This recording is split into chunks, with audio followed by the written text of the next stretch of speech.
Meenakshi Ammal Dental College and Hospital, Maduravayil, Chennai. Ranked number 13 by NIRF. Sivaganga மாவட்டம் சிங்கம்புணரியில் சேவக பெருமாள் ஐயனார் கோவில் வைகாசி விசாக திருவிழாவை முன்னிட்டு செல்ஃபி பாயிண்ட் திறக்கப்பட்டுள்ளது.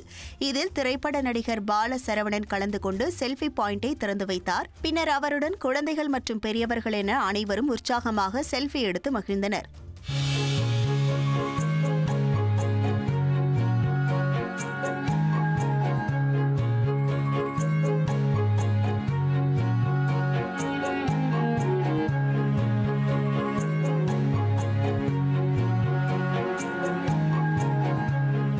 நெல்லை அருகே கங்கை கொண்டான் 4 வழி சாலையில் மேம்பாலம் அமைக்கும் பணிக்காக 200 மரங்களை பிடுங்கி மறுநடவு செய்யும் பணி தொடங்கப்பட்டுள்ளது. வள்ளியூர் பகுதியில் தற்போது 26 கோடி ரூபாய் மதிப்பில் புதிய மேம்பாலம் கட்டும் பணி நடைபெற்று வருகிறது. அடுத்த கட்டமாக கங்கை கொண்டான், சிப்காட் மற்றும் பொட்டல் ஆகிய இடங்களில் 50 கோடி ரூபாய் மதிப்பில் 2 மேம்பாலங்கள் கட்டும் பணி நடைபெறவுள்ளது. இதற்காக கங்கை கொண்டான் சாலையின் இருபுறமும் உள்ள மரங்களை வேரோடு பிடுங்கி வேறு இடங்களில் மறுநடவு செய்யும் பணி தற்போது தொடங்கியுள்ளது.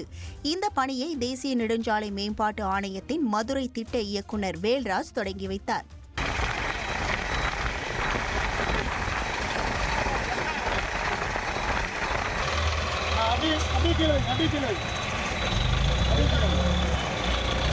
ஆலமரங்கள் அதிக அளவில் சாலையோரங்களில் இல்லை, உங்களை போன்ற மரங்கள் தான் கொண்டு நடுறோம். நீங்கள் விரைந்து வாழணுன்றது கேட்டுட்டு திண்டுக்கல் மாவட்டம் நத்தம் அருகே விவசாயியின் வீட்டில் ஆண்டுக்கு ஒருமுறை மட்டுமே மலரக்கூடிய பிரம்ம கமலம் மலர் பூத்துள்ளது.